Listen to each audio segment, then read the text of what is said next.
Terima kasih.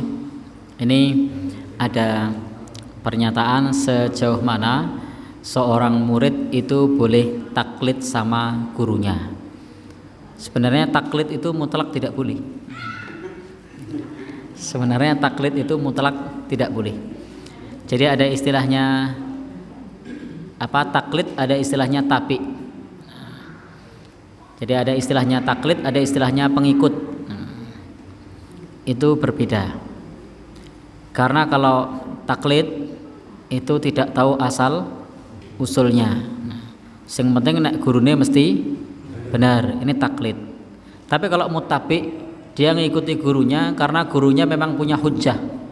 Dia sudah menyampaikan hujjahnya, sudah menyampaikan dalilnya, maka dia mengikuti gurunya. Karena Pak Guru kalau makan bakwan kok bakwanya di jempol sama telunjuk, kemudian cabenya dijepit jari. Oh, ternyata anjurannya makan pakai tangan kanan, maka diambil bakwanya, kemudian diambil cabenya. Dalilnya jelas supaya makan pakai tangan kanan. Jadi bukan semata-mata wah aku tiru-tiru ngopo kok sembuh pokoknya guruku ngene iki. Ini. Jadi kalau memang apa yang disampaikan oleh gurunya itu berdasarkan kepada dalil, silahkan. Sebagaimana para ulama madhab mengatakan la tuqalliduni, janganlah taklid kepadaku, wala syafi'iyan wala malikan, janganlah pula taklid kepada Imam Syafi'i, jangan pula taklid kepada Imam Malik. Nah, ini pernyataan ulama madhab.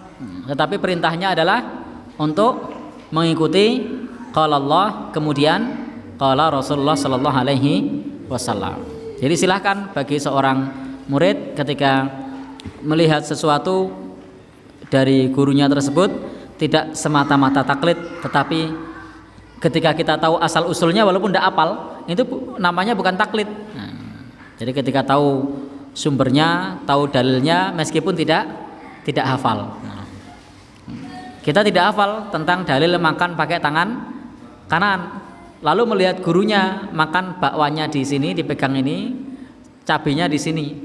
Lalu kita ikut-ikutan makan begitu. Tapi tahu karena dalilnya disuruh makan pakai tangan kanan. Maka ini tidak termasuk taklid karena memang perintahnya makan pakai tangan kanan. Bandingkan kalau makannya ini tangan kanan, ini tangan kiri. Tangan kanan, tangan kiri, padahal dilarang makan pakai tangan kiri. Maka memang di dalam pengamalan ilmu agama itu kita tidak bisa hanya membaca dari buku, tapi juga melihat dari guru. Jadi juga melihat dari guru. Maka melihat dari guru dalam mengamalkan hujjah, dalam mengamalkan dalil, maka itu tidak termasuk taklid. Jadi melihat dari guru dalam mengamalkan dalil. Bukan melihat guru dalam mengamalkan sesuatu yang tidak ada dalilnya, itu berbeda. Karena ada kalanya dalil tersebut hanya bisa dipahami oleh guru yang sudah paham kaidah usul, yang sudah paham tentang masalah kaidah-kaidah dasar di dalam pokok ilmu agama. Sementara kita sebagai thalibul ilmi yang tidak paham kaidah usul, kaidah pokok ilmu agama, kadang tidak bisa memahami.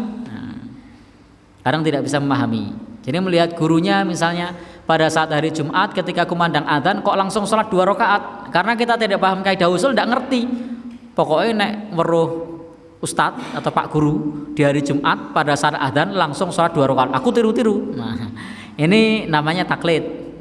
Karena kita tidak paham kaidah usul. Tapi kalau paham, mendengarkan khutbah itu hukumnya wajib, mendengarkan adzan hukumnya sunnah. Utamakan yang wajib dibandingkan yang sunnah, sehingga langsung sholat sunnah meskipun mendengarkan adzan di hari Jumat. Nah, ini tidak termasuk taklid. Karena dia memahami kaidah. Ini yang saya maksudkan seperti itu. Maka gurunya mengamalkan itu karena paham kaidah tersebut. Wallahu a'lam bishawab.